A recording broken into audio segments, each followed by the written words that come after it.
നമുക്ക് ഇന്ന് സന്ദേശം നൽകുവാനായിട്ട് വന്നിരിക്കുന്ന കർത്താവിൻ്റെ ദാസൻ ഷാജൻ ജോൺ, ഇടയ്ക്കാട് സ്വദേശി. അപ്പോൾ തന്നെ ട്രൈബൽസിൻ്റെ ഇടയിൽ ജാർഖണ്ഡിൽ അദ്ദേഹം പ്രവർത്തിക്കുന്നു. ആ കർത്താവിൻ്റെ ദാസൻ എന്നുള്ളതായിരിക്കുന്ന വിലപ്പെട്ട സന്ദേശങ്ങൾ സന്തോഷത്തോടെ സ്വീകരിക്കുക. ആ കർത്തൃദാസനെ നമുക്ക് കരങ്ങളടിച്ച് praise the Lord, praise the Lord.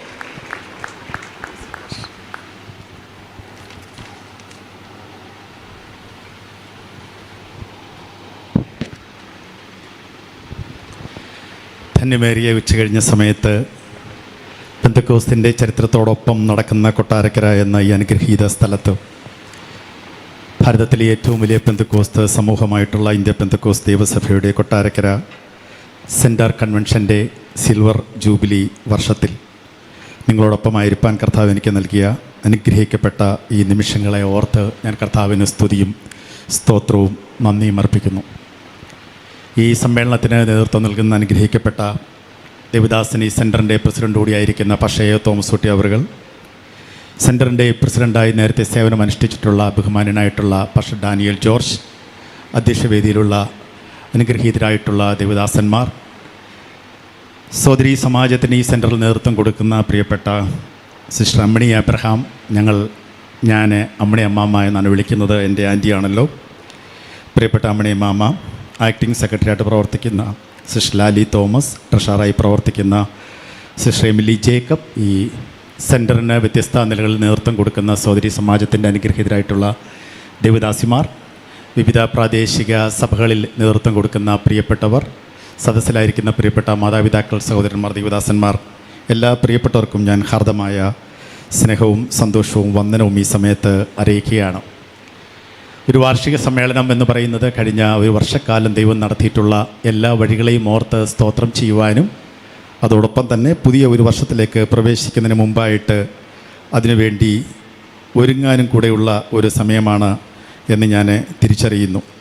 അതുകൊണ്ട് തന്നെ വ്യത്യസ്തമായിട്ടുള്ള ഈ സമ്മേളനത്തിലെ പങ്കെടുക്കുകയും കഴിഞ്ഞ ഒരു വർഷക്കാലം ദൈവം നടത്തിയിട്ടുള്ള അത്ഭുതകരമായ വഴികളെ ഓർത്ത് നിങ്ങൾ സ്തോത്രവും നന്ദിയും പറഞ്ഞ് ഈ സമയത്ത് നിങ്ങളോടൊപ്പമായിരിക്കുന്നതിലും എനിക്ക് അത്യധികമായിട്ടുള്ള സന്തോഷമുണ്ട്. ഞാനൊരു പ്രത്യേക പരിഗണന കൂടി ലഭിച്ചാണ് ഇന്ന് ഈ സമ്മേളനത്തിലായിരിക്കുന്നത് എന്ന് നിങ്ങൾക്ക് മനസ്സിലായിട്ടുണ്ടല്ലോ. പ്രിയപ്പെട്ട അമ്മിണി മാമ പലപ്പോഴും എന്നോട് പറയുമായിരുന്നു, ഒരു ദിവസം കൊട്ടാരക്കര ഞാൻ വിളിക്കുന്നുണ്ട്, വരണം എന്ന് പറഞ്ഞത് ഇന്നങ്ങനെ സംഭവിക്കുന്നത് ഓർത്ത് ഞാൻ ദൈവത്തിന് ഏറെ നന്ദി പറയുന്നു. ഇത്തരമൊരു വേദിയിലൊക്കെ നിൽക്കാൻ ഞാൻ കാരണമായി തീർന്നിട്ടുള്ളതിൽ ഞങ്ങളുടെ ആൻറ്റിയായിട്ടുള്ള പ്രിയപ്പെട്ട അമ്മിണി മാമയുടെ പങ്ക് വളരെ വലുതാണ്. അവർ 5 സഹോദരങ്ങളാണ്. ഏറ്റവും മൂത്ത സഹോദരൻ്റെ മൂത്ത മകനാണ് ഞാൻ. എൻ്റെ സ്കൂൾ വിദ്യാഭ്യാസ കാലത്തൊക്കെ തന്നെ അവധിക്കാലങ്ങളിലെ തട്ടയിലും അടൂരും കല്ലൂരിലുമൊക്കെ ആയിരുന്ന ഇന്ത്യ പെന്തക്കോസ്ത് ദേവസഭയുടെ സഭകളിൽ അവർ ശുശ്രൂഷിക്കുന്ന ഇടങ്ങളിൽ പോയി പാർക്കുവാനും അവിടെയുള്ള സൺഡേ സ്കൂളിലും PIPയിലും ഒക്കെ പങ്കെടുക്കുവാനുമൊക്കെ എനിക്ക് അവസരം ലഭിച്ചിട്ടുണ്ട്. അത് പെന്തക്കോസ്ത് സമൂഹത്തെ ഒന്നടങ്കം ചേർത്ത് നിർത്തുന്നതിനും എല്ലാ സഭകളുമായി ചേർന്ന് ഒന്നിച്ച് പ്രവർത്തിക്കണമെന്നുള്ള കാഴ്ചപ്പാട് രൂപപ്പെടുത്താനുമൊക്കെ എനിക്ക് ഇടയായിത്തീർന്നിട്ടുണ്ട്. അതെല്ലാം ഞാൻ നന്ദിയോടെ ഈ സമയത്ത് ഓർക്കുകയാണ്. ദീർഘമായ അത്തരം ആമുഖ വാക്കുകൾ പറഞ്ഞു പോകുന്നത് ഈ ഒരു സമ്മേളനത്തിൻ്റെ വിശേഷപ്പെട്ട സമയത്ത് ഭംഗിയല്ല എന്ന് തിരിച്ചറിയുന്നതുകൊണ്ട് ദൈർഘ്യമേറിയ വാക്കുകളൊന്നും ഞാൻ പറയുന്നില്ല. റിപ്പോർട്ട് കേട്ടപ്പോൾ കഴിഞ്ഞ ഒരു വർഷക്കാലം എത്ര അനുഗ്രഹകരമായിട്ടാണ് ഈ സെൻറ്ററിനെ ദൈവം നടത്തിയത് എന്ന് കേൾക്കുവാൻ ഇടയായിത്തീർന്നു. ഞാൻ ഈ അടുത്ത സമയത്ത് ചിന്തിച്ച ഒരു ചിന്ത പങ്കുവെച്ചുകൊണ്ട് മുഖ്യ സന്ദേശത്തിലേക്ക് വേഗത്തിൽ കടക്കുവാൻ ഞാൻ ആഗ്രഹിക്കുകയാണ്. ആ ചിന്ത ഈ റിപ്പോർട്ട് കേട്ടപ്പോഴും നമ്മുടെ ഒരു വാർഷിക യോഗത്തിൽ ഒരുപക്ഷെ ആ ഒരു ചിന്ത ഓർത്തെടുക്കുന്നത് നമുക്കേറെ നന്നായിരിക്കും. കാരണം ഇതിനകത്ത് പങ്കെടുക്കുന്ന എല്ലാവരും തന്നെ ഓരോ പ്രാദേശിക സഭയിലെ സോദരി സമാജത്തിന് നേതൃത്വം കൊടുക്കുന്നവരും പങ്കെടുക്കുന്നവരും ആഴ്ചതോറുമുള്ള മീറ്റിങ്ങിൽ വളരെ സജീവമായി സംബന്ധിക്കുന്നവരുമൊക്കെയാണ് എന്ന് ഞാൻ തിരിച്ചറിയുന്നു. ദൈവം കഴിഞ്ഞ ഒരു വർഷക്കാലം എത്ര അത്ഭുതകരമായിട്ടാണ് നമ്മെ നടത്തിയത് എന്ന് ഓർത്തെടുത്ത് നന്ദിയും സ്തോത്രം പറയാൻ ആ ചിന്ത നമുക്ക് പ്രചോദനമാകും എന്നാണ് കരുതുന്നത്. ഉൽപ്പത്തി പുസ്തകം വേദപുസ്തകം ആരും എടുക്കേണ്ടതില്ല. ഞാൻ ഒത്തിരി വാക്യങ്ങൾ വായിച്ച് പ്രസംഗിക്കുന്ന ഒരാളല്ല. എൻ്റെ മുഖത്തേക്ക് നിങ്ങൾ നോക്കിയിരുന്നാൽ നമുക്കൊന്നിച്ച് ഈ ചിന്തകളുമായിട്ട് മുന്നോട്ട് പോകാനായിട്ട് കഴിയും. ഉൽപ്പത്തി പുസ്തകം 28-ാം അധ്യായത്തിൻ്റെ 11-ാമത്തെ വാക്യത്തിൽ ഇങ്ങനെയാണ് ആ ഭാഗം പറയുന്നത്: സൂര്യൻ അസ്തമിക്കൊണ്ട്. സൂര്യൻ അസ്തമിച്ചാൽ ഇരുട്ടാകും എന്ന് നമുക്ക് നന്നായിട്ടറിയാം. യാക്കോബിൻ്റെ ജീവിതവുമായി ബന്ധപ്പെട്ട് തൻ്റെ ശുശ്രൂഷ ആരംഭിക്കുന്ന തൻ്റെ ജീവിതത്തിലെ തൻ്റെ ഭവനത്തിൽ നിന്നും ദൂരേക്ക് മാറിപ്പോകുന്ന ഒരു യാത്ര ആരംഭിക്കുന്ന ആദ്യ ദിവസം സംഭവിക്കുന്ന ഒരു കാര്യമാണ് ഇവിടെ രേഖപ്പെടുത്തപ്പെട്ടിരിക്കുന്നത്.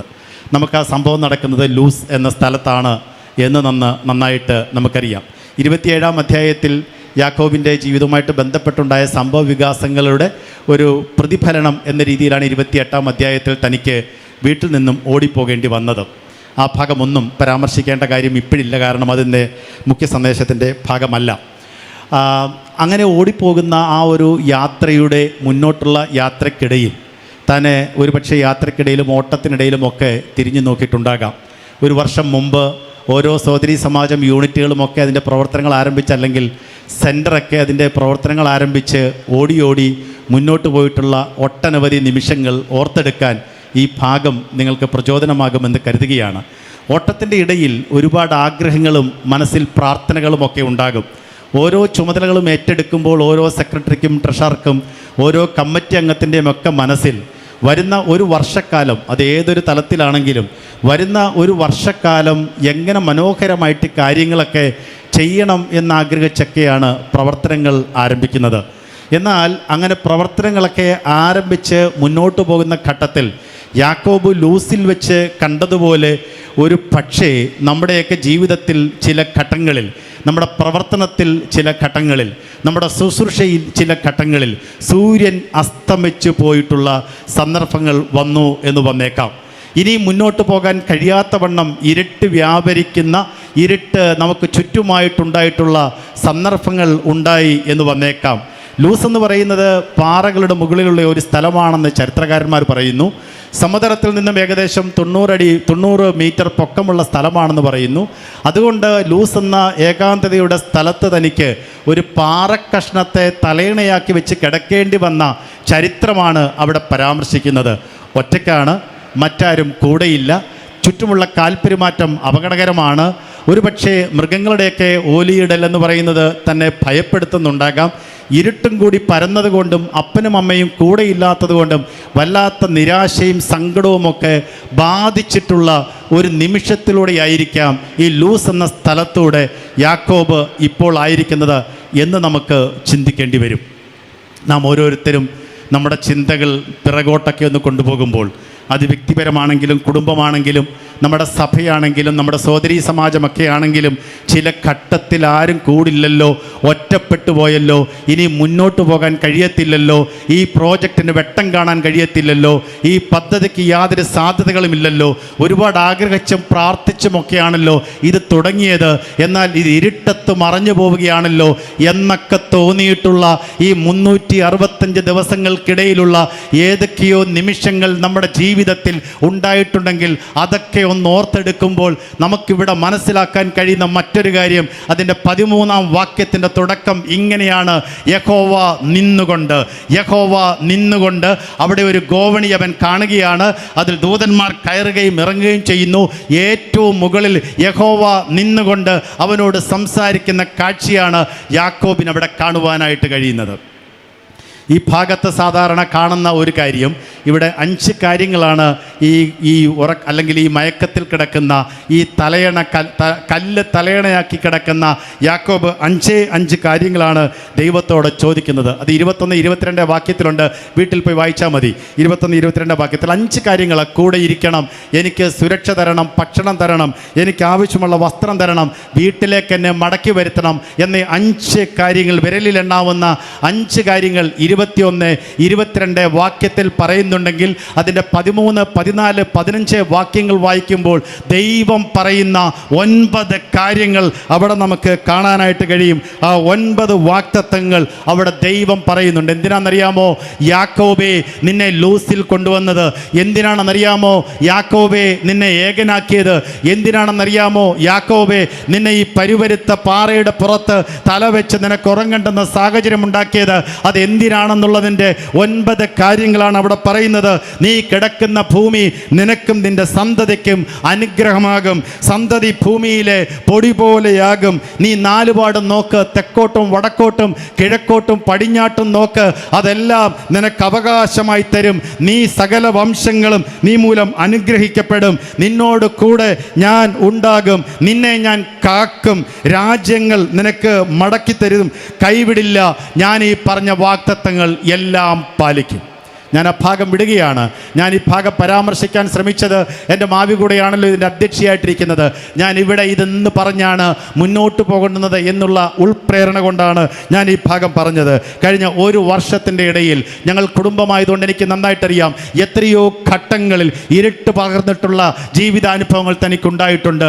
സൂര്യൻ അസ്തമിച്ചു എന്ന് പറയത്തക്ക ജീവിത പ്രശ്നങ്ങളിലൂടെ താൻ കടന്നുപോയിട്ടുണ്ട്. ഒരുപക്ഷെ നമ്മളിൽ പലരും കടന്നുപോയിട്ടുണ്ട്. എനിക്കെല്ലാവരെയും വ്യക്തിപരമായിട്ട് അറിയത്തില്ല.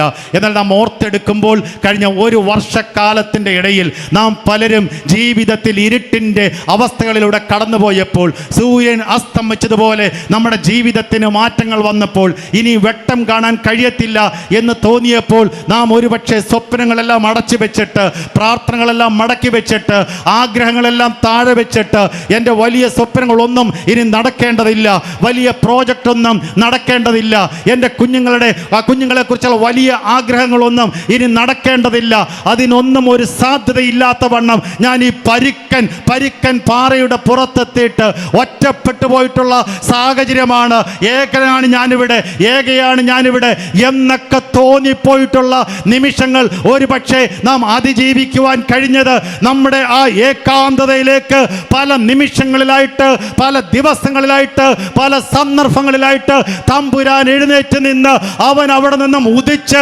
നമുക്കാവശ്യമുള്ള അത്ഭുതകരമായിട്ടുള്ള വാഗ്ദത്തങ്ങൾ നൽകിയത് കൊണ്ടാണ് എന്ന് ഓർത്തെടുക്കാനുള്ള നിമിഷമാണ് ഈ നിമിഷമെന്ന് മറന്നു പോകരുത്.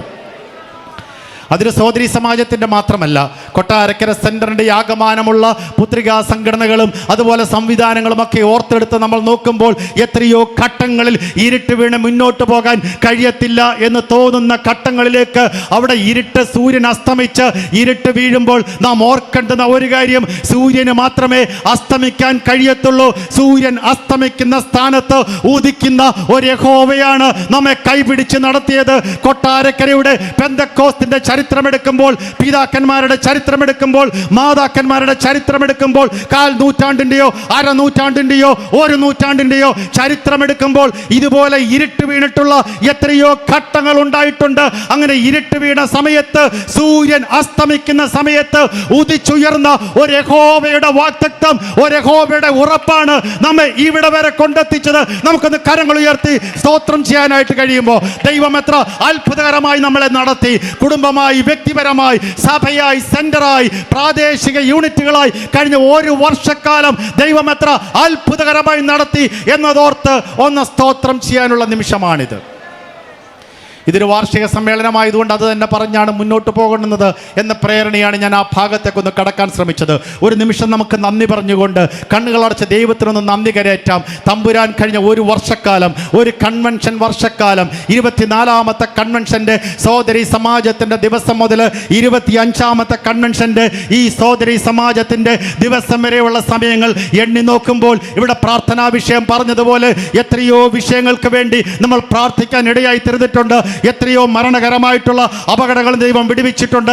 എത്രയോ രോഗങ്ങളിൽ നിന്നും ദൈവം നമ്മളെ വിടുവിച്ചിട്ടുണ്ട്. എത്രയോ അനർത്ഥങ്ങളിൽ നിന്ന് ദൈവം നമ്മളെ വിടുവിച്ചിട്ടുണ്ട്. നമ്മുടെ തലമുറകളെ എത്രയോ അത്ഭുതകരമായി ദൈവം പരിപാലിച്ചിട്ടുണ്ട്. നമ്മുടെ ശുശ്രൂഷകളെ എത്രയോ അത്ഭുതകരമായി ദൈവം നടത്തിയിട്ടുണ്ട്. നമ്മുടെ പ്രാദേശിക പ്രവർത്തനങ്ങൾ, നമ്മുടെ സെക്ഷൻ സെന്ററിന്റെ പ്രവർത്തനങ്ങളൊക്കെ ദൈവം എത്ര മനോഹരമായി നടത്തി.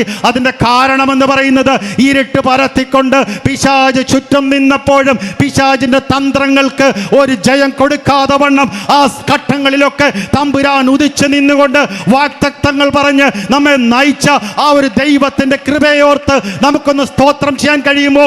നമുക്കൊന്ന് നന്ദി പറയാൻ കഴിയുമോ? ദൈവത്തിന് സകല മാനവും മഹത്വവും അർപ്പിച്ചുകൊണ്ട് നമുക്കൊന്ന് മുന്നോട്ട് പോകാനായിട്ട് കഴിയുമോ? നമ്മൾ ഓരോരുത്തരും ആ ദൈവത്തിന് നന്ദി പറഞ്ഞുകൊണ്ട് വേണം അടുത്ത വർഷത്തിലേക്ക് നമ്മൾ പ്രവേശിക്കുവാനായിട്ട്. തമ്പുരാൻ്റെ കൃപയാണ് നാം ഇത്രയൊക്കെ ആയത്. തമ്പുരാൻ്റെ ദയയാണ് നമ്മെ ഇവിടെ വീണ്ടും കൂട്ടിക്കൊണ്ടുവരുവാൻ ഇടയായിത്തീർന്നത്. ആ ദൈവത്തിൻ്റെ വലിയ അനുഗ്രഹങ്ങൾ ഈ സെൻറ്ററിനോട് കൂടെ ഒക്കെ ഇരുന്നതോർത്ത് ഞാൻ സ്തോത്രം ചെയ്യുകയാണ്. ഈ വർഷം PAPA ക്യാമ്പിലും എനിക്കൊരവസരം ഇവിടെയുള്ള പ്രിയപ്പെട്ട പാസ്റ്റർ ജോമോൻ ജോസും അതുപോലെ അഡ്വക്കേറ്റ് ബിനോയും ഒക്കെ ചേർന്ന് തരികയുണ്ടായി. വീണ്ടും 3 മാസത്തിൻ്റെ ഇടയിൽ ഇതേ സ്ഥാനത്ത് വരുവാൻ കർത്താവ് ഇടയാക്കിയത് ദൈവത്തിൻ്റെ മഹാദയായിട്ട് ഞാൻ കണക്കാക്കുകയാണ്. നേരത്തെ ഇവിടെ അധ്യക്ഷ പ്രസംഗത്തിൽ ദേവദാസൻ സൂചിപ്പിച്ചതുപോലെ കർത്താവിൻ്റെ മഹാകൃപയാൽ കഴിഞ്ഞ ചില വർഷങ്ങളായിട്ട് ഞാൻ മറ്റൊരു സംസ്ഥാനത്ത് ദൈവത്തിൻ്റെ വേല ശ്രദ്ധിച്ച് പ്രവർത്തിച്ചു വരികയാണ്. ദൈവത്തിൻ്റെ വലിയ കൃപയാൽ അവിടെയുള്ള പ്രവർത്തനങ്ങൾ നടക്കുന്നത് ലൈവായതുകൊണ്ട് എനിക്ക് ഒത്തിരി ഒന്നും പറയാനായിട്ട് പറ്റുന്ന ഒരു സാഹചര്യമല്ല എന്ന് നിങ്ങൾക്ക് മനസ്സിലാകുമല്ലോ. ദൈവം അത്ഭുതകരമായിട്ട് അവിടെ നടത്തി. ഞാൻ എപ്പോഴും പറയാറുണ്ട്, 38 ആണ്ട് ബെഥേസ്ദാ കുളത്തിൻ്റെ കരയിൽ കിടന്ന ഒരു മനുഷ്യൻ്റെ അടുത്തേക്ക് കർത്താവ് വന്ന് അവനെ എഴുന്നേൽപ്പിച്ചതുപോലെ 46 വയസ്സ് വരെ കേരളത്തിൽ വ്യത്യസ്തമായി പ്രവർത്തിച്ചിരുന്ന എന്നെ 46-ാമത്തെ വയസ്സിൽ ജാർഖണ്ഡിലേക്ക് ദൈവം കൊണ്ടുപോയി ദൈവത്തിൻ്റെ ഒരു ഉപകരണമായിട്ട് അവിടെ ഉപയോഗിക്കുവാൻ ഇടയായിത്തീർന്നു. ഒരു പ്രത്യേക ഗോത്ര വിഭാഗത്തിൻ്റെ ഇടയിൽ 2016 സെപ്റ്റംബർ മാസം 1-ാം തീയതി എത്തിച്ചേരുവാനും ഇന്ന് തിരിഞ്ഞു നോക്കുമ്പോൾ ഏകദേശം 77 സഭകൾ അവിടെ ദൈവത്തിൻ്റെ കൃപയാൽ സ്ഥാപിക്കുവാനും 77 ദേവദാസന്മാരെ പൈനിയർ വർക്കിനായിട്ട് വാർത്തെടുക്കുവാനും ഒക്കെ കർത്താവ് ഇടയാക്കി. ദൈവത്തിൻ്റെ മഹാകൃപയാണ്.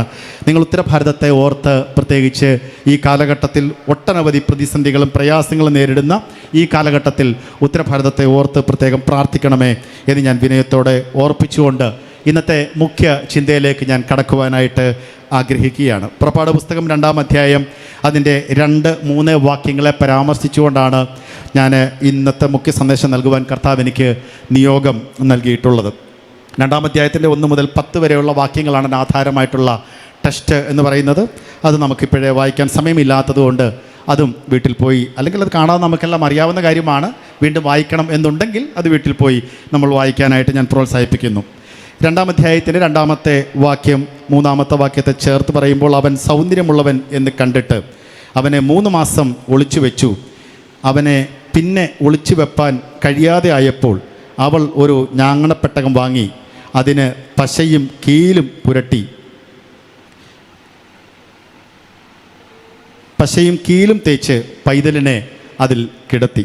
ഈ ഭാഗം നമുക്ക് വളരെ വളരെ സുപരിചിതമായിട്ടുള്ള ഒരു ഭാഗമാണ്. ഈ ഭാഗത്തെക്കുറിച്ച് ധാരാളം പ്രസംഗങ്ങൾ നമ്മൾ കേട്ടിട്ടുള്ളതാണ് എന്ന് ഞാൻ മനസ്സിലാക്കുന്നു.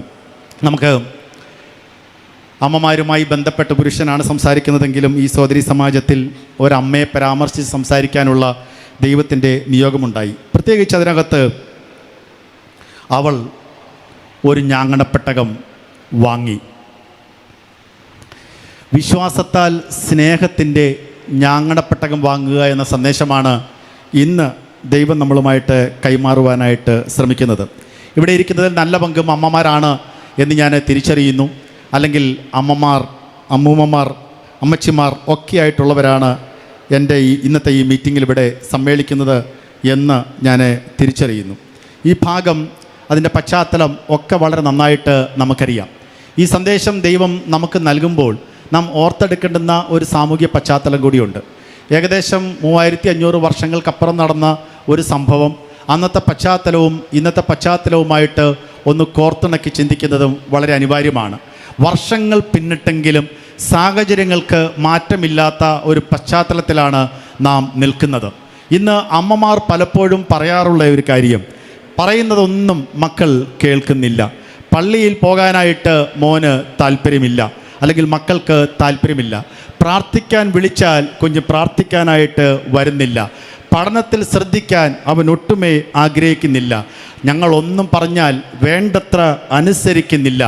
അലസമായിട്ടാണ് എൻ്റെ കുഞ്ഞുങ്ങൾ നടക്കുന്നത് എന്നൊക്കെയുള്ള പരിദേവനങ്ങൾ പല അമ്മമാരുടെയും മനസ്സിലൂടെ പൊന്തി വരുന്ന ഒരു കാലത്താണ് നമ്മൾ ജീവിച്ചുകൊണ്ടിരിക്കുന്നത്. കാലം ഒരുപാട് മാറിയിട്ടുണ്ട്.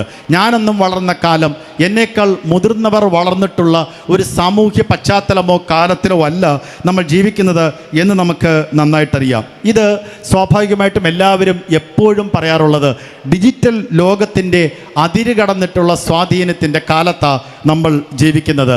ഫോണും ഇൻ്റർനെറ്റും ഗെയിമുകളും അതുപോലെ സോഷ്യൽ മീഡിയയും ഒക്കെ സമൂഹത്തെ കാർന്നു തിന്നുന്ന, സമയത്തെ കാർന്നു തിന്നുന്ന ഒരു കാലത്താണ് നമ്മൾ ജീവിച്ചുകൊണ്ട് ഇരിക്കുന്നത്.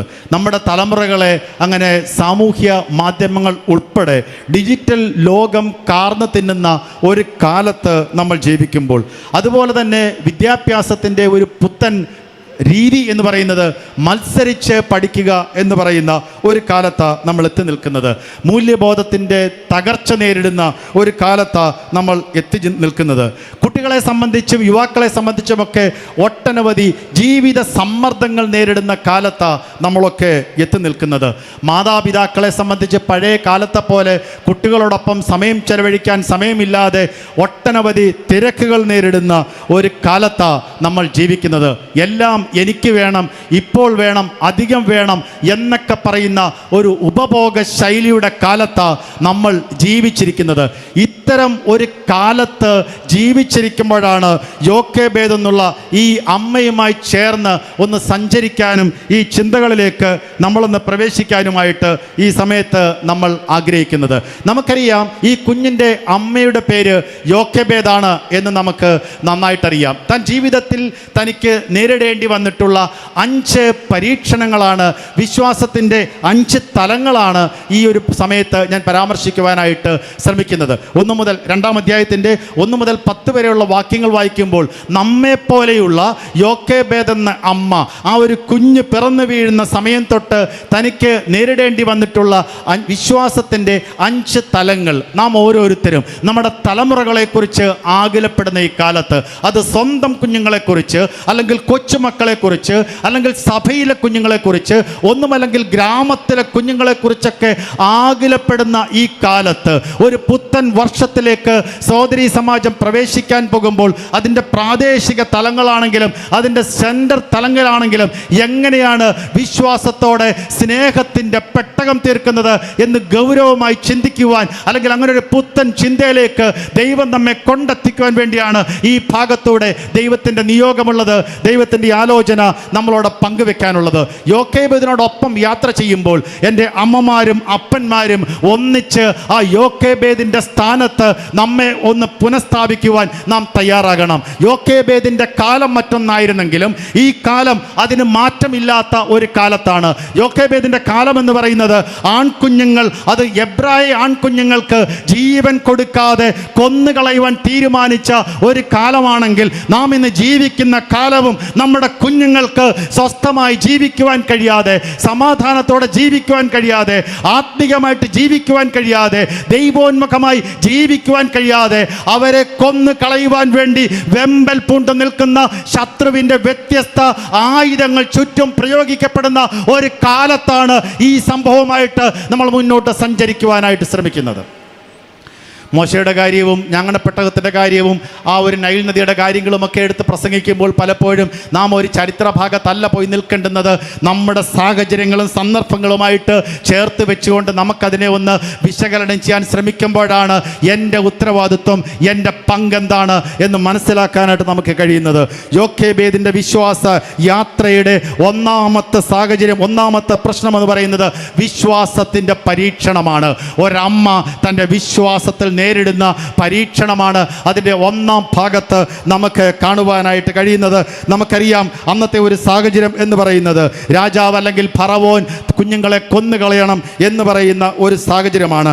ആൺകുട്ടികൾക്ക് മരണം വിധിച്ചിരിക്കുന്ന ഒരു സാഹചര്യമാണ്. കടുത്ത ജീവിത വ്യവസ്ഥകളുള്ള ഒരു സാഹചര്യമാണ്. അവർ പാർക്കുന്ന രാജ്യത്ത് അവർ ഒരു അടിമകളെ പോലെ കഠിനമായ തൊഴിൽ ചെയ്ത് ജീവിക്കേണ്ടുന്ന ഒരു കാലത്താണ് അവർ ജീവിക്കുന്നത്. ചുരുക്കത്തിൽ ഒരു കുഞ്ഞിനും ജന്മം കൊടുക്കുവാനും ഒരു കുഞ്ഞിനെയും വളർത്തുവാനും പറ്റാത്ത നിയമങ്ങൾ നിലനിൽക്കുന്ന ഒരു കാലത്താണ് യോക്കേബേദ് എന്ന അമ്മയ്ക്ക് 3-മതൊരു കുഞ്ഞും കൂടി പിറക്കുന്നതും ആ കുഞ്ഞിനെ തൻ്റെ വിശ്വാസത്താലുള്ള പരീക്ഷണത്തിലൂടെ അല്ലെങ്കിൽ ആ ഒരു പരീക്ഷണ ഘട്ടത്തെ അതിജീവിച്ച് മുന്നോട്ട് കൊണ്ടുപോകാനായിട്ട് അമ്മ തീരുമാനമെടുക്കുന്നതും. പ്രിയമുള്ളവരെ, നമ്മുടെ മനസ്സിൽ വരേണ്ടുന്ന ചിന്ത, യോക്കേബേദ് എന്ന അമ്മയ്ക്ക് പിറന്നു വീണ 3-മത്തെ കുഞ്ഞിന് പാർക്കുവാൻ കഴിയുന്ന നിയമസാധ്യതകൾ ഇല്ലാത്ത ഒരു സാഹചര്യം, ഏത് ഘട്ടം വന്നാലും അവർക്ക് മുന്നോട്ട് വളർത്തിക്കൊണ്ടുപോകാൻ കഴിയാതെയുള്ള ഒരു പശ്ചാത്തലം, അങ്ങനെയുള്ളൊരു പശ്ചാത്തലത്തിൽ ഒരു കുഞ്ഞിനെ അവർക്ക് മുന്നോട്ട് കൊണ്ടുപോകാൻ കഴിയാത്തവണ്ണം കഠിനമായിട്ടുള്ള ജോലി ചെയ്യുന്ന, അടിമത്വമുള്ള അല്ലെങ്കിൽ അടിമകളെ പോലെ കഴിയുന്ന ഒരു പശ്ചാത്തലമുള്ള സാഹചര്യത്തിലാണ് യോക്കേബേദ് തൻ്റെ വിശ്വാസത്തിൻ്റെ പരീക്ഷയിലൂടെ കടന്നു പോകേണ്ടുന്ന സാഹചര്യം വന്നത് എന്ന് നാം മനസ്സിലാക്കണം. ഒരുപക്ഷെ ഇത് പറയുമ്പോൾ നമ്മുടെയൊക്കെ പലരും നമ്മുടെ കുഞ്ഞുങ്ങളെക്കുറിച്ചോ, ഞാൻ നേരത്തെ സൂചിപ്പിച്ചതുപോലെ വിവിധ തലങ്ങളിലുള്ള, ഞാൻ ഇനി എപ്പോഴും ആവർത്തിച്ചത് പറയത്തില്ല, ഒരുപക്ഷെ നമ്മുടെ സഭയിലുള്ള, നമ്മുടെ സമൂഹത്തിലുള്ള, നമ്മുടെ അയൽപക്കത്തുള്ള കുഞ്ഞുങ്ങളെയൊക്കെ കണ്ടുകൊണ്ട് നാം ഒരുപക്ഷെ ഇവിടെ ഇരിക്കാൻ തയ്യാറാകണം. എൻ്റെ കുഞ്ഞല്ല അപ്പുറത്തെ കുഞ്ഞെന്ന് പറയാൻ നമ്മൾ ഇടയാവരുത്. ദൈവം നമ്മുടെ ചുറ്റുപാടും ജനിപ്പിച്ചിട്ടുള്ള എല്ലാ കുഞ്ഞുങ്ങളും നമ്മുടെ കുഞ്ഞുങ്ങളാണ് എന്ന് തിരിച്ചറിയാൻ കഴിയണം. അവരെ സംരക്ഷിക്കാൻ വേണ്ടി വിശ്വാസത്തിൻ്റെ ഞാങ്ങണപ്പെട്ടകം പണിത് അവർക്ക് വേണ്ടി സുരക്ഷിതമായിട്ടുള്ള അവസ്ഥ ഒരുക്കി കൊടുക്കുവാൻ വേണ്ടി കൂടെയാണ് നമ്മളെ ഓരോ ഉത്തരവാദിത്വത്തിൽ ഏൽപ്പിച്ചിരിക്കുന്നത്. അതുകൊണ്ട് തന്നെ ഓരോ സഹോദരി സമാജത്തിൻ്റെ പ്രാദേശിക ഘടകമാകാം, സെൻറ്റർ ഘടകമാകാം, നാം ആയിരിക്കുന്ന പ്രവർത്തന മേഖലയുടെ ഉള്ളിൽ പിറന്നു വീഴുന്ന ഓരോ കുഞ്ഞിനെ സംബന്ധിച്ചും ദൈവം ഒരു സമ്മാനമായി ഭൂമിയിൽ ജനിപ്പിക്കുമ്പോൾ ഇവിടെയുള്ള യോക്കേബേദ് എന്ന അമ്മമാരുടെ ദൗത്യം എന്ന് പറയുന്നത് ആ കുഞ്ഞിന് ജീവിക്കാൻ ആവശ്യമായിട്ടുള്ള സാഹചര്യങ്ങളും ചുറ്റുപാടുകളും ഉണ്ടാക്കി കൊടുക്കണം. അതിനെതിരെ ശത്രു പലതരത്തിലുള്ള ആയുധങ്ങൾ പ്രവർത്തിക്കുന്നുണ്ടാകാം. അതിനെതിരെ നിയമങ്ങൾ കൊണ്ട് അന്ന് കൊല്ലാൻ ശ്രമിച്ചതുപോലെ വ്യത്യസ്തമായിട്ടുള്ള സ്വാധീനങ്ങൾ കൊണ്ട് കുഞ്ഞിനെ ജീവനോടെ നിലനിർത്തത്തില്ല എന്ന് പറയുന്ന ഒരുപാട് ശത്രു സഖ്യങ്ങൾ ചുറ്റുമുണ്ടായേക്കാം. ആ പരീക്ഷകളെ അതിജീവിക്കാൻ കഴിയുന്ന യോക്കേബേദിന്റെ വിശ്വാസമാണ് ഈ കാലത്ത് നമുക്ക് വേണ്ടത് എന്ന് മറന്നു പോകരുത്. എത്രയോ എബ്രായ കുഞ്ഞുങ്ങളെ സംബന്ധിച്ച് ഒരു പക്ഷേ എനിക്കറിയത്തില്ല, ഒരു പക്ഷേ നൈൽ നദി അവരുടെ ശവപ്പറമ്പിന് തുല്യമായിട്ട് മാറിയിട്ടുണ്ടാകാം. ഏതെങ്കിലുമൊക്കെ അമ്മമാരുടെ മറ്റ് ചരിത്രം പരാമർശിക്കുന്നെങ്കിലും കുഞ്ഞുങ്ങൾക്ക് മുന്നോട്ട് പോകാൻ കഴിയത്തില്ല എന്ന് കരുതുന്ന സാഹചര്യത്തിൽ ധാരാളം എബ്രായ അമ്മമാർക്ക് ഒരു പക്ഷേ ആൺകുഞ്ഞുങ്ങൾ ഉണ്ടാവുകയും ആ കുഞ്ഞുങ്ങളുടെ ചരിത്രമൊന്നും പരാമർശിക്കാത്തത് കൊണ്ട് ഞാൻ സന്ദേഹിക്കുന്നുണ്ട്, ഒരു പക്ഷേ ചില കുഞ്ഞുങ്ങളൊക്കെ ഒരു പക്ഷേ യോക്കേബേദിനെ പോലുള്ള അമ്മമാരില്ലാത്തത് കൊണ്ട് നൈൽ നദിക്കകത്ത് നൈൽ നദിക്കകത്ത് അവരുടെ ശവപ്പറമ്പിന് തുല്യമായിട്ട് അവസ്ഥയിലൂടെ കടന്നുപോയിട്ടുണ്ടാകാം. പല അമ്മമാരും കൂടെ നിൽക്കുവാൻ യോക്കേബേദിനില്ലെങ്കിലും താൻ അറിഞ്ഞ വിശ്വാസത്തിനനുസരിച്ച് തൻ്റെ മുമ്പിലെ ഈ പരീക്ഷണത്തെ അതിജീവിക്കുന്ന ഒരമ്മയായിട്ടാണ് നമുക്ക് കാണുവാനായിട്ട് യോക്കേബേദിന്റെ ജീവിതത്തിൽ കാണാൻ കഴിയുന്നത്. രണ്ടാമത് വരുമ്പോഴത്തേക്കും വിശ്വാസത്തിൻ്റെ പരീക്ഷണമായിരുന്നു യോക്കേബേദ് ആദ്യം നേരിട്ടതെങ്കിൽ രണ്ടാമത് നമുക്ക് കാണാൻ കഴിയുന്നത് വിശ്വാസത്തിൻ്റെ അടിത്തറയുള്ള ഒരു യോക്കേബേദിനെയാ നമുക്ക് കാണാനായിട്ട് കഴിയുന്നത്. നേരത്തെ യാക്കോബിന്റെ ജീവിതാനുഭവത്തിൽ പറഞ്ഞതുപോലെ ദൈവം വാഗ്ദത്തം ചെയ്തിട്ടുണ്ടെങ്കിൽ അത് വിശ്വാസമായി സ്വീകരിച്ച് അത് കയ്യിൽ ചേർത്ത് പിടിച്ചുകൊണ്ട് ദൈവത്തിന്റെ വാഗ്ദത്തം എൻ്റെ കൈക്കുമ്പിളിനകത്തുണ്ട് എന്ന് പറഞ്ഞുകൊണ്ട് ചുറ്റുപാടും കൂടെ നിന്നില്ലെങ്കിലും ആ വിശ്വാസത്തോടെ മുന്നോട്ട് പോകാൻ കഴിയുന്ന ഒരു കാലമായിരിക്കണം നമ്മുടെ കാലം. യോക്കേബേദിന്റെ ജീവിതത്തിൽ താൻ വിശ്വാസത്തിന്റെ അടിത്തറയിൽ നിന്നുകൊണ്ട് ആ കുഞ്ഞിനെ സംരക്ഷിക്കാൻ തീരുമാനമെടുത്തത് നമുക്ക് കാണാൻ കഴിയുന്നത്. യോക്കേബേദ് നമ്മെപ്പോലെ തന്നെയുള്ളൊരു സാധാരണ സ്ത്രീയല്ലേ? യോക്കേബേദിൻ്റെ ഭക്ഷണം നമ്മെപ്പോലെ, ശ്വാസം നമ്മെപ്പോലെ ശ്വസിക്കുന്ന, നമ്മെപ്പോലെ വികാരമുള്ള ഒരു സാധാരണ വീട്ടമ്മയാണ്, ഒരു ഭർത്താവിൻ്റെ ഭാര്യയാണ് യോക്കേബേദ് എന്ന് നമുക്കറിയാം.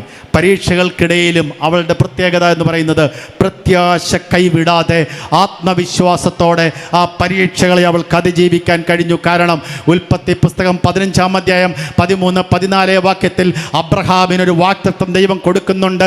ഒരുപക്ഷെ ആ യോക്കേബേദ് അത് ഓർത്തെടുത്തിട്ടുണ്ടോ എന്നെനിക്കറിയത്തില്ല. അവിടെ അത് പരാമർശിക്കുന്നില്ലെങ്കിലും ഇവിടെ ചേർത്ത് നമുക്ക് ചിന്തിക്കാൻ കഴിയുന്ന ഒരു ഭാഗമാണ്.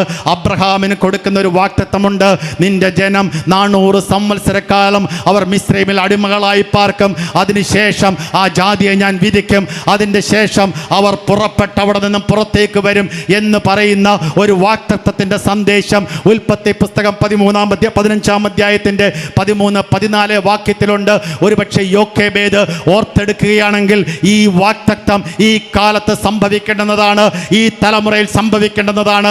ആ വാക്തത്വം നിവർത്തിക്കപ്പെടേണ്ടുന്ന ഒരു സംവത്സരം വരുമ്പോൾ ശത്രു കുഞ്ഞിനെ കൊന്നുകളയും എന്ന് പറഞ്ഞാലും ദൈവം കുഞ്ഞിനെ സംരക്ഷിക്കും എന്നുള്ള ഒരു ഉറപ്പ് യോക്കേബേദിന് ഉണ്ടായിരുന്നു കാണും. ആ ഉണ്ടായ ഉറപ്പിന്റെ പുറത്തായിരിക്കാം താൻ തീരുമാനമെടുത്തത്. ശത്രു കൊല്ലും, ശത്രു തകർക്കും, രാജാവ് കൊല്ലും, രാജാവിൻ്റെ മുമ്പിൽ വളർത്താൻ കഴിയത്തില്ല എന്നൊക്കെ ഒരുപക്ഷെ പറയുന്നുണ്ടെങ്കിൽ പോലും അതിനപ്പുറത്തേക്ക് എൻ്റെ ദൈവത്തിൻ്റെ ഒരു വാക്തത്വമുണ്ട്.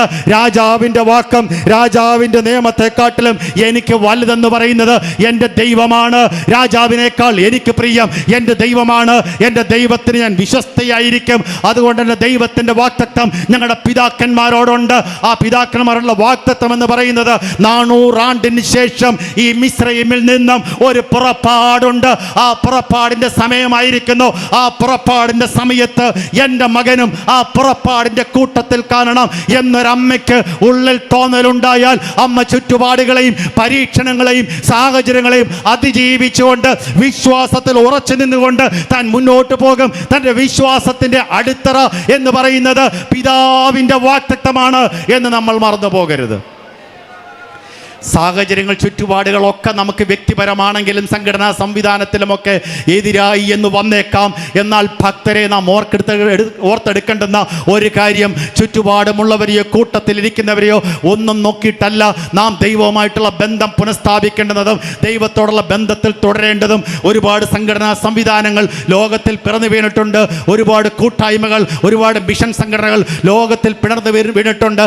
അതിൻ്റെയൊക്കെ ചരിത്രം തേടിപ്പോകുമ്പോൾ പല ആളുകളെ സംബന്ധിച്ചും ദൈവം കാതിൽ മന്ത്രിച്ചിട്ട് ഇന്ന രാജ്യത്തേക്ക് പോകണം, ഇന്ന പ്രവർത്തനം ആരംഭിക്കണം എന്നൊക്കെ പറഞ്ഞ പലരോടും കൂടെ ഇരുന്നവർ പറഞ്ഞിട്ടുണ്ട് പോകരുത്. ഭാരതത്തിലേക്ക് വരാൻ പോയിട്ടുള്ള പലരോടും പറഞ്ഞിട്ടുണ്ട് ഭാരതത്തിലേക്ക് പോകരുത്, വസൂരി പിടിക്കും, കറണ്ടില്ല, വെള്ളമില്ല, വെളിച്ചമില്ല, അവിടെ പോയാൽ മരിച്ചു പോകും എന്നൊക്കെ പറഞ്ഞാലും പല മിഷണറിമാരും ഭാരതത്തിൽ എത്തിച്ചേർന്നതിൻ്റെ കാരണം നിങ്ങൾ എൻ്റെ കൂടെ പ്രാർത്ഥന മാത്രം തന്നാൽ മതി, എൻ്റെ നിയോഗത്തെ, എൻ്റെ വിളിയെ ദൈവം എൻ്റെ കാതിൽ മന്ത്രിച്ചതിനെ നിങ്ങൾ ചോദ്യം ചെയ്യേണ്ടതില്ല. നിങ്ങളുടെ വാക്കിനനുസരിച്ചല്ല എൻ്റെ തീരുമാനമെടുക്കുന്നത്. എൻ്റെ തീരുമാനം എൻ്റെ തമ്പുരാൻ്റെ വാക്കിനനുസരിച്ച് ഞാൻ എടുത്ത് മുന്നോട്ട് പോകും. ആവുമെങ്കിൽ എനിക്ക് പ്രാർത്ഥനയും കൂട്ടായ്മയും കാണിച്ച് കൂടെ നിന്നാൽ മതി എന്ന് പറഞ്ഞ് ഭക്തർ കാല് ചവിട്ടിയത് കൊണ്ട് നാം ഇന്ന് കൊട്ടാരക്കരയിലും പെന്തക്കോസ്തിന്റെ സന്ദേശവുമായി നിൽക്കുന്നത് എന്നോർത്തെടുക്കുമ്പോഴാണ് നാം ഈ കാലത്തിൽ തിരിച്ചറിയേണ്ടുന്നത്. വ്യക്തിപരമായി ദൈവം നമ്മോട് സംസാരിച്ചിട്ടുള്ള എത്രയോ സന്ദർഭങ്ങളുണ്ട്.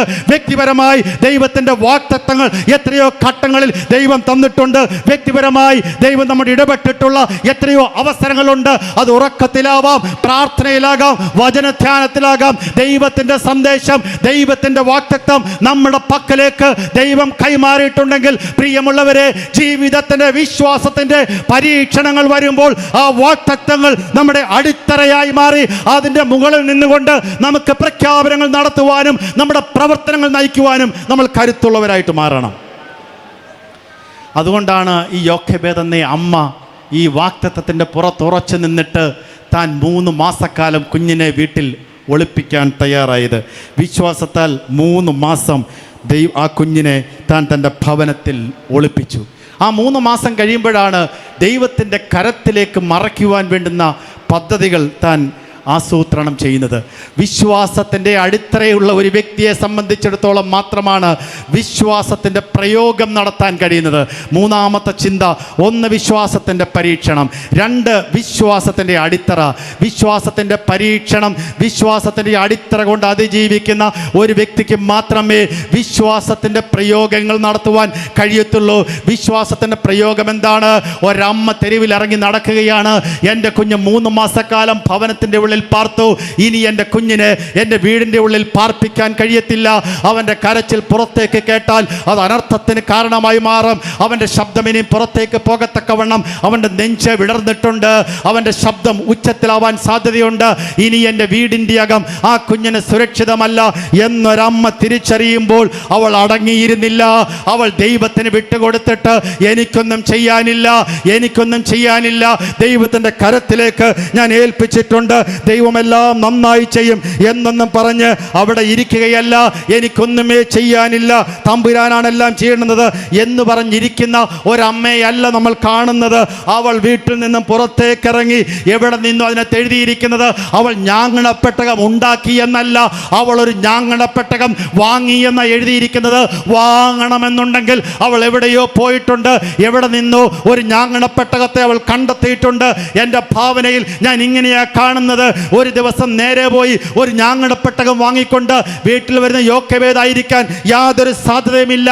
മറിച്ച് അവൾ ചെയ്യുന്ന ഒരു പ്രവൃത്തി എന്ന് പറയുന്നത് ഭയാനകമായ ഒരു സാഹചര്യത്തിൽ രാജാവിൻ്റെ തീരുമാനങ്ങളെ വെല്ലുവിളിക്കുന്ന ഒരു തീരുമാനത്തിന് വേണ്ടി അവൾ ചുമൽ കൊടുത്ത് പുറത്തേക്ക് ഇറങ്ങാൻ പോകുന്ന ഒരു ഘട്ടത്തിൽ ഒരു സുപ്രഭാതത്തിൽ പോയി എവിടെങ്കിലും ഒരു ഞാങ്ങണപ്പെട്ടകം കണ്ടാൽ വാങ്ങിക്കൊണ്ട് വരുവാൻ അവൾക്ക് കഴിയത്തില്ല. അവൾ ദിവസങ്ങൾ ഒരുപക്ഷെ 90 ദിവസം 3 മാസക്കാലം കുഞ്ഞിനെ വീടിൻ്റെ ഉള്ളിലൊക്കെ പാർപ്പിച്ചിട്ട് 3 വയസ്സും കൂടെ പ്രായം കൂടുതലുള്ള അഹരോനെ പോലും പക്വതയോടെ വളർത്തി ഈ കുഞ്ഞിനെ നീ നുള്ളി കരയിപ്പിക്കരുത് എന്നൊക്കെ പറഞ്ഞ് പരിശീലിപ്പിച്ച് അതിലും മൂത്ത മിര്യാം എന്ന് പറഞ്ഞ മകളോട് ഈ മോനെ നോക്കിക്കോണം, ഞാൻ പുറത്തു പോയിട്ട് വരാം എന്നൊക്കെ പറഞ്ഞ് ഭവനത്തിനകത്ത് ആത്മീയ അച്ചടക്കമുള്ള ഒരു കുടുംബാന്തരീക്ഷം സൃഷ്ടിച്ച യോക്കേബേദ് തൻ്റെ മൂത്ത മകളെ കാവലിരുത്തിയിട്ട് തൻ്റെ രണ്ടാമത് പിറന്ന 3 വയസ്സും കൂടെ മൂപ്പുള്ള കുഞ്ഞിനോട് പോലും പറഞ്ഞ് അനുസരിപ്പിക്കാൻ മാത്രം പാകതയുള്ള ഒരു ആത്മീയ അമ്മയായി മാറിയ യോക്കേബേദ് അതിനുശേഷം പുറത്തേക്ക് പോയി പല ആവർത്തി പലയിടവും നോക്കിയിട്ടായിരിക്കും ഈ ഞാങ്ങണപ്പെട്ടകത്തിലേക്ക് തൻ്റെ കണ്ണുപെട്ടത്. ഒന്ന് ചിന്തിച്ച് നോക്കി, എത്ര പ്രയാസകരമായിട്ടുള്ള ഒരു ദൗത്യം. തിരക്ക് പിടിച്ച് ഈ കാലത്ത് അമ്മമാരെ നമുക്കിങ്ങനെ പ്രയാസകരമായ ഒരു ദൗത്യത്തിലേക്ക് ഇറങ്ങിത്തിരിക്കാനായിട്ട് കഴിയുന്നുണ്ടോ എന്ന് നാം സ്വയം നമ്മോടൊന്ന് ചോദിക്കുന്നത് വളരെ നന്നായിരിക്കും. ഒരമ്മ അത്ര വേഗത്തിലൊന്നും ഞാങ്ങണപ്പെട്ടകം വാങ്ങിക്കൊണ്ട് വന്ന് കാണത്തില്ലല്ലോ. ആ ഭാഗം ഞാൻ അവിടെ അവസാനിപ്പിക്കുകയാണ്. എന്നിട്ട് അവൾ ഞാങ്ങണപ്പെട്ടകം വാങ്ങിയിട്ട് വീട്ടിൽ വന്നതിന് ശേഷം അവൾക്ക് മനസ്സിലായി ഇത് ഇങ്ങനെയൊന്നും കൊണ്ട് തീർക്കാൻ കഴിയത്തില്ല. ഇതിന് പശയും കീലുമൊക്കെ തേച്ചിട്ട് ഇതിനകത്തേക്ക് ഒരുറ്റ് വെള്ളം പോലും കയറാത്ത വണ്ണം ഇതിനെ അത്രമാത്രം സുരക്ഷിതമാക്കണമെന്നൊക്കെ പറഞ്ഞ് എത്രയോ സമയമെടുത്ത് അവൾ ആ ഒരു ഞാങ്ങണപ്പെട്ടകത്തെ സുരക്ഷിതമായിട്ടുള്ള ഒരു പെട്ടകമാക്കി മാറ്റിയിട്ടുണ്ട്. പ്രിയമുള്ളവരെ, ഈ കാലഘട്ടത്തിൽ മക്കളെ ഓർത്ത് കരയുന്ന, മക്കളെ ഓർത്ത് വേവലാതിപ്പെടുന്ന, തലമുറകളെ ഓർത്ത് ആശങ്കപ്പെടുന്ന, തലമുറകളെ ഓർത്ത് വല്ലാതെ നിരാശപ്പെടുന്ന ആരെങ്കിലുമൊക്കെ ഉണ്ടെങ്കിൽ ദൈവത്തിൻ്റെ ആലോചന, ദൈവത്തിൻ്റെ ദൂതി കൈ പകൽക്കാലം നിങ്ങൾ ഏറ്റെടുത്തോണം. ഞാങ്ങണപ്പെട്ടകം വാങ്ങണം. ഞാങ്ങണപ്പെട്ടകത്തിനകത്തേക്ക് കീലും പശയും പുരട്ടുന്ന പ്രവൃത്തി നാം ഒരു കാരണവശാലും നാം അതിൽ നിന്ന് പിന്നോട്ട് മാറേണ്ടതായിട്ടില്ല. ഞാങ്ങണപ്പെട്ടകത്തിന് കീലും പശയും പുരട്ടിയ യോക്കേബേദിനെ പോലെ നമ്മുടെ ഞാങ്ങണപ്പെട്ടകം നമ്മുടെ കുഞ്ഞുങ്ങളുടെ സുരക്ഷിതത്വത്തിന് വേണ്ടി, നമ്മുടെ തലമുറകളുടെ സുരക്ഷിതത്വത്തിന് വേണ്ടി, നമ്മുടെ സഭയിലെ കുഞ്ഞുങ്ങളുടെ സുരക്ഷിതത്വത്തിന് വേണ്ടി, സഭയ്ക്കകത്ത് അവർ ആത്മീയമായി വളരുന്ന ആ ഒരു സ്വപ്നം സാധിക്കാൻ വേണ്ടി, നമ്മുടെ ഗ്രാമങ്ങളിൽ അയൽപക്കങ്ങളിൽ അലഞ്ഞു തിരിഞ്ഞു പോയിട്ടുള്ള അപകടകരമായിട്ടുള്ള കുഞ്ഞുങ്ങളെ ഒരു വിശ്വാസത്തിൻ്റെ പാതയിലേക്ക് നയിക്കാൻ വേണ്ടി നമുക്ക് വിശ്വാസത്തിൻ്റെ സ്നേഹം നിറച്ചുള്ള ഒരു ഞാങ്ങണപ്പെട്ടകം തയ്യാറാക്കാൻ ഇനി നാം താമസിച്ചു പോകരുത്. 2026 നമ്മുടെ കയ്യിൽ കിട്ടുമ്പോൾ കൊട്ടാരക്കര സെന്ററിൻ്റെ ഓരോ പ്രാദേശിക സഭകളിലും ഒരു തീരുമാനമുണ്ടാകണം. എൻ്റെ സഭയുടെ ചുറ്റുപാടുമുള്ള എല്ലാ കുഞ്ഞുങ്ങൾക്കും വേണ്ടി ഞങ്ങൾ പ്രാർത്ഥന കൊണ്ട് ഒരു ഞാങ്ങണപ്പെട്ടകം തീർക്കും. ഞങ്ങൾ പ്രാർത്ഥന കൊണ്ട് ഞാങ്ങണപ്പെട്ടകം തീർക്കും. ഞങ്ങളുടെ കുഞ്ഞുങ്ങളെ അതിനകത്ത് സുരക്ഷിതമായി ഞങ്ങൾ പാർപ്പിക്കാൻ പോവുകയാണ് എന്ന് ഓരോ അമ്മമാരും തീരുമാനമെടുത്താൽ നമ്മുടെ കുഞ്ഞുങ്ങൾ സുരക്ഷിതമാകും. 2026 അതിൻ്റെ വർഷമായി മാറട്ടെ എന്നാഗ്രഹിക്കുന്നു, പ്രാർത്ഥിക്കുന്നു. ഞാങ്ങണപ്പെട്ടകം തീർത്തതിന് ശേഷം അവൾ കുഞ്ഞിനെ അതിനകത്ത് കിടത്തി നൈൽ നദിയിൽ ഒളിപ്പിക്കുന്ന ഭാഗമാണ്. എൻ്റെ സമയം തീരുകയാണല്ലോ, വേഗത്തിൽ ഞാൻ എൻ്റെ വാക്കുകൾക്ക് വിരാമം കുറിക്കാം. 4-മത്തേത്, ഞാങ്ങണപ്പെട്ടകത്തിനകത്ത് കുഞ്ഞിനെ കിടത്തിയതിന് ശേഷം അതിൻ്റെ കാര്യങ്ങളെല്ലാം ഞാൻ വിശദമായി പറയേണ്ടതായിട്ടില്ല. അവൾ ഞാങ്ങണക്കിടയിൽ നൈൽ നദിയിലെ കുഞ്ഞിനെ സുരക്ഷിതമായി ആ പെട്ടകത്തെ വെക്കുന്നതാണ് നമ്മൾ കാണുന്നത്. നാലാമത്തെ വിശ്വാസത്തിൻ്റെ തലം എന്ന് പറയുന്നത് വിശ്വാസത്തോടുള്ള പ്രതികരണമാണ്. ആദ്യത്തെ 3 കാര്യങ്ങൾക്ക് വേണ്ടി യോക്കേബേദ് സമയം ചെലവഴിക്കുകയും താൻ സാഹസികമായിട്ട് തീരുമാനമെടുക്കുകയും ചെയ്തെങ്കിൽ, പ്രിയമുള്ളവരെ, ആ ഒരു കുഞ്ഞിനെ ഞാങ്ങണപ്പെട്ടകത്തിൻ്റെ ഉള്ളിലാക്കിയതിന് ശേഷം ആ ഒരു ഞാങ്ങണകൾക്കിടയിലേക്ക് നൈൽ നദിയിൽ കൊണ്ടുവച്ചിട്ടുള്ള ആ ഭക്തയായിട്ടുള്ള ആ പ്രാർത്ഥനയുള്ള ആ വിശ്വാസത്താൽ ചുവട് വെച്ച, ഭയത്തെ ധൈര്യം കൊണ്ട് അതിജീവിച്ച, ഭയത്തെ വിശ്വാസം കൊണ്ട് അതിജീവിച്ച യോക്കേബേദ് എന്ന അമ്മയോടെ ദൈവത്തിൻ്റെ പ്രതികരണമാണ് 4-മത് നമ്മൾ നമ്മൾ കാണുന്നത് എന്താ? ദൈവത്തിൻ്റെ പ്രതികരണം. രാജകുമാരി ആ ഭാഗത്തേക്ക് വരുന്നു. രാജകുമാരി വരുമ്പോൾ ഈ ഞാങ്ങണ പെട്ടകം രാജകുമാരിയുടെ കണ്ണിൽ പെടുന്നു. ചരിത്രം നമുക്ക് നന്നായിട്ടറിയാം. അങ്ങനെ കണ്ണിൽ പെടുന്ന സമയത്ത് ആ ഒരു കുഞ്ഞിനെ, ആ ഒരു പെട്ടകം കരയ്ക്ക് കൊണ്ടുവരുന്നു. കുഞ്ഞിനെ എടുക്കുന്നു. കുഞ്ഞ് തക്ക സമയത്ത് കരയുന്ന കുഞ്ഞിനോട് ആ സ്ത്രീക്ക് സഹതാപം തോന്നുന്നു. അതുകൊണ്ട് എബ്രായ കുമാരനാണെങ്കിലും ഈ കുഞ്ഞിനെ നശിപ്പിച്ച് കളയുവാൻ എനിക്ക് താല്പര്യമില്ല. എൻ്റെ കൺമുമ്പത്ത് കരച്ചിലോട് കഴിയുന്ന ഈ കുഞ്ഞിന് ആയുസ് കൊടുക്കണം എന്ന് എവിടെ നിന്നും നിയമം പുറപ്പെട്ടോ, എവിടെ നിന്നും കൊല്ലണമെന്ന് നിയമം പുറപ്പെട്ടോ, അതേ കൊട്ടാരത്തിൻ്റെ പ്രതിനിധിയുടെ മുമ്പിൽ തന്നെ ആ കുഞ്ഞിന് ആയുസ് ദീർഘിപ്പിച്ച് കൊടുക്കുന്ന ഒരു ദൈവത്തിൻ്റെ പ്രതികരണമാണ് നമുക്കവിടെ കാണാൻ കഴിയുന്നത്. എവിടെ നിന്ന് നിയമങ്ങൾ വന്നു, എവിടെ നിന്നും കുഞ്ഞുങ്ങളെ തകർക്കുവാൻ, എവിടെ നിന്നും കുഞ്ഞുങ്ങളുടെ ഭാവി അടയ്ക്കുവാൻ, എവിടെ നിന്നും ഇനി കുഞ്ഞുങ്ങൾക്ക് മുന്നോട്ട് പോകാൻ കഴിയത്തില്ല എന്ന വണ്ണം ആശങ്കപ്പെടുത്തുന്ന വിഷയവുമായിട്ട് ആരെങ്കിലും ഇന്ന് ദൈവത്തിൻ്റെ സന്നിധിയിലുണ്ടെങ്കിൽ ദൈവത്തിൻ്റെ ആലോചന യോഖേബേദിനെ പോലെ പ്രതികരിക്കുവാൻ യോഖേബേദിനെ പോലെ വിശ്വാസത്തിൻ്റെ പ്രയോഗം നടത്തുവാൻ തയ്യാറായാൽ പ്രതികരിക്കുന്ന ഒരു ദൈവമുണ്ട് എന്ന് മറന്നു പോകരുത്. ചുറ്റുപാടുകളെ നോക്കി ഭയന്ന് നിൽക്കാതെ ധൈര്യത്തോടെ വിശ്വാസത്തോടെ മുന്നോട്ട് പോകാൻ കഴിഞ്ഞാൽ അത് ഏത് തരത്തിലുള്ള പ്രശ്നമാണെങ്കിലും, വിദ്യാർത്ഥികളുമായി ബന്ധപ്പെട്ടതായിരിക്കാം, തലമുറകളുടെ വിഭാഗ സംബന്ധമാകാം, സാമ്പത്തിക വിഷയങ്ങളാകാം, കുടുംബ വിഷയങ്ങളാകാം, അതിനകത്ത് വിശ്വാസത്തിൻ്റെ ചൂട് വെക്കാൻ തയ്യാറായാൽ ദൈവത്തിൻ്റെ പ്രതികരണം എന്ന് പറയുന്നത് എവിടെ നിന്ന് തകർക്കുവാൻ നിയമം പുറപ്പെട്ടിട്ടുണ്ടോ അവിടെ നിന്ന് തന്നെ അതിനെതിരായിട്ട് ഒരു നിയമത്തെ കുറിക്കുന്ന ഒരു ദൈവമുണ്ട് എന്ന് മറന്നു പോകരുത്. ആ നിയമം പുറപ്പെട്ട ഇടത്ത് നിന്ന് തന്നെ ദൈവത്തിന്റെ പ്രതികരണം ഉണ്ടാകും. അവിടെ നിന്ന് തന്നെയാണ് ദൈവത്തിന്റെ പ്രവൃത്തി വരുന്നത് എന്ന് മറന്നു പോകരുത്. എവിടെ നിന്ന് നമുക്കെതിരായിട്ട് നിയമങ്ങൾ വന്നിട്ടുണ്ടോ അവിടെ ദൈവം ഉടയ്ക്കുകയാണ്, അവിടെ ദൈവം പൊടിക്കുകയാണ്. അവിടെ നിന്നും പുതിയ ഒരു നിയമം നമുക്കും നമ്മുടെ തലമുറകൾക്കും വേണ്ടി വരുന്നു എന്ന് മറന്നു പോകരുത്. അഞ്ചാമത്തെ കാര്യം കൂടെ പറഞ്ഞ് ഞാൻ എൻ്റെ വാക്കുകൾക്ക് വിരാമം കുറിക്കട്ടെ. ഞാൻ അലാറം വെച്ചിട്ടുണ്ടായിരുന്ന സമയത്ത് നിർത്താൻ വേണ്ടി 5 മിനിറ്റ് അണ്ടി, ബാക്കിയുള്ളത് 5 മിനിറ്റിന് ഞാൻ നിർത്തും. അഞ്ചാമത്തെ വിശ്വാസത്തിൻ്റെ പ്രതിഫലമാണ്. നമുക്ക് ആ സംഭവം നന്നായിട്ടറിയാം. മിരിയാം അവിടെ കാത്തു നിന്നു. മിരിയാം നേരത്തെ ഞാൻ സൂചിപ്പിച്ച തൻ്റെ മൂത്ത മകളാണ്. എത്ര പക്വതയോടെയാണ് ആ കുഞ്ഞാ സമയത്ത് അവിടെ വന്ന് ഇടപെടൽ നടത്തുന്നത്. അവൾ ഓടി വന്നു. ഒരു പക്ഷേ നമുക്ക് ചിന്തിക്കാൻ കഴിയുന്നതേ ഉള്ളൂ, ഒരു കൊച്ചു കുഞ്ഞാ, കൗമാരക്കാരിയായിരിക്കും. എത്രയോ മുതിർന്ന ആൾക്കാർ ഈ രാജകുമാരിയുടെ കൂടെയൊക്കെ കാണും. എത്രയോ പേരോട് ഈ കുഞ്ഞിനെ കാണിച്ചതിന് ശേഷം എന്താ ചെയ്യേണ്ടുന്നത് എന്ന് രാജകുമാരി ആലോചന ചോദിച്ചു കാണും. എന്നാൽ ആ ആലോചനയൊന്നും അവിടെ ഫിറ്റായില്ല. രാജകുമാരിയുടെ കൂടെ വന്ന പരിവാരങ്ങളൊന്നും പറഞ്ഞത്, ദാസിമാരൊന്നും പറഞ്ഞിട്ടുള്ള ഈ ആലോചനയോടെ ഫിറ്റായിട്ടുള്ള അവിടെ ഒന്നും അങ്ങനെ രേഖപ്പെടുത്തിയിട്ടില്ലെങ്കിലും നമുക്ക് ചിന്തിക്കാൻ കഴിയുന്നതേ ഉള്ളൂ. പെട്ടെന്നൊരു തീരുമാനം രാജകുമാരി എടുക്കണമെന്നുണ്ടെങ്കിൽ ആദ്യം തൻ്റെ നിയർ സർക്കിളിനകത്ത് തൻ്റെ ഏറ്റവും അടുത്ത് നിൽക്കുന്ന ആളുകളോടൊക്കെ ആലോചന ചോദിക്കും. അവരുടെയൊന്നും തീരുമാനങ്ങൾ ഫിറ്റാവാതിരുന്ന സമയത്ത് ഒരു കൗമാരക്കാരി കൂട്ടത്തിൻ്റെ ഉള്ളിലേക്കൊന്ന് നുഴഞ്ഞു കയറിയതിന് ശേഷം അവളുടെ വായിന് വീഴുന്ന വാക്കിനെ കൊണ്ട് ദൈവം അത്ഭുതം പ്രവർത്തിപ്പിക്കുന്ന പ്രവൃത്തി നമ്മളൊന്ന് കണ്ടു നോക്കിയേ. ചില ഘട്ടങ്ങളിൽ ഈ കൗമാരക്കാരിയെ പോലെ ചില സമൂഹത്തിൻ്റെ മുമ്പിൽ നമ്മൾ ഫിറ്റാവണമെന്നില്ല, നമ്മൾ യോഗ്യരാവണമെന്നില്ല, നമുക്കവിടെ നിലപാടുകൾ പറയാൻ കഴിയണമെന്നില്ല, നമ്മളവിടെ പരിഗണിക്കപ്പെടണമെന്നില്ല. എന്നാൽ ദൈവം കൂടെ ഉണ്ട് എന്നുണ്ടെങ്കിൽ നാം ഇത്തരം സമൂഹത്തിൻ്റെ മധ്യത്തിലേക്ക് കടന്നു കയറിയതിന് ശേഷം ദൈവത്തിൻ്റെ നാവായിട്ട് ഇടപെടുവാൻ ദൈവം അവസരമൊരുക്കും. അങ്ങനെ അവസരമൊരുക്കിയതുപോലെ മിരിയാമിൻ്റെ നാവിനോടുകൂടെ ദൈവം ഇരുന്ന് ആ മിരിയാമിനെ കൊണ്ട് ഒരു വാക്ക് രാജകുമാരിയുടെ മുഖത്ത് നോക്കി പറയിപ്പിക്കുകയാ.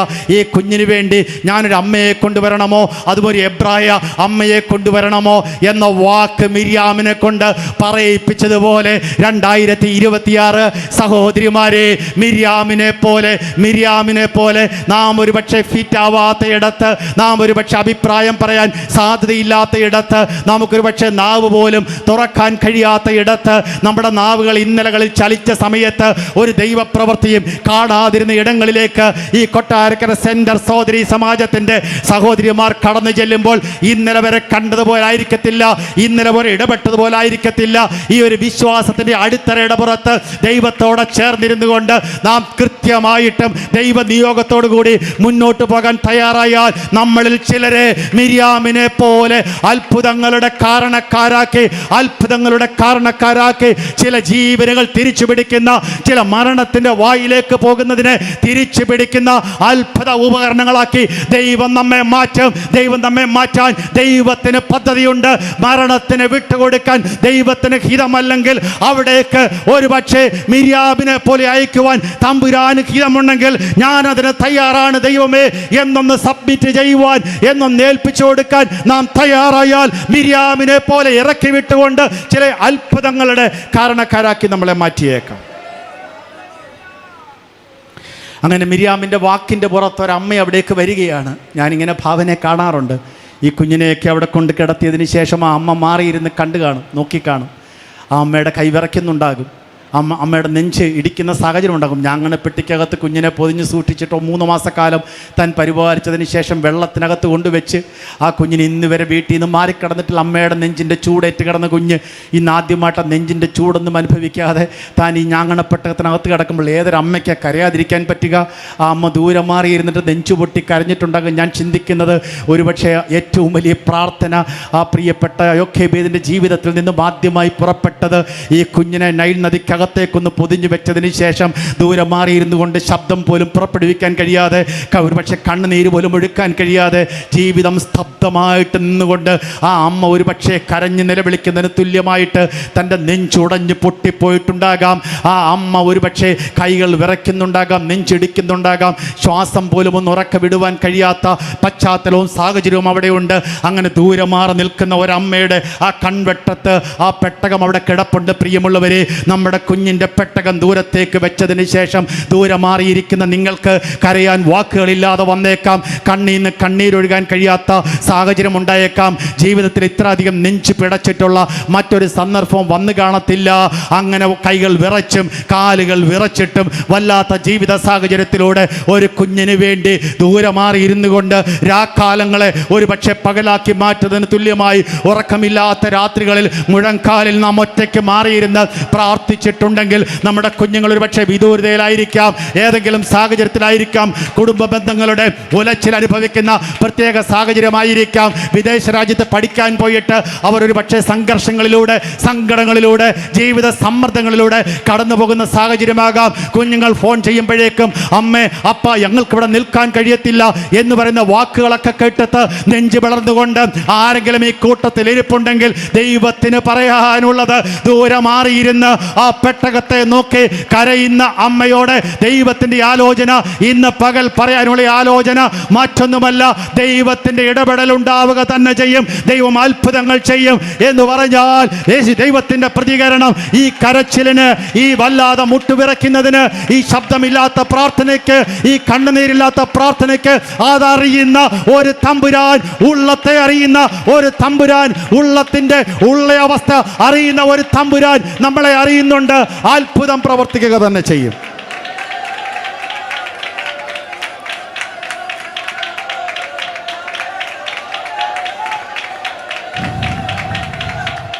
Hallelujah, hallelujah, hallelujah, hallelujah, hallelujah, hallelujah. എന്താ യോഖേബേദിൻ്റെ പ്രത്യേകത എന്നറിയാമോ? വിശ്വാസത്തിൽ അടിത്തറയിൽ താൻ വിശ്വാസത്തിൻ്റെ പ്രയോഗം നടത്തിയതുകൊണ്ട് ദൈവത്തിൻ്റെ പ്രതികരണമുണ്ടായി.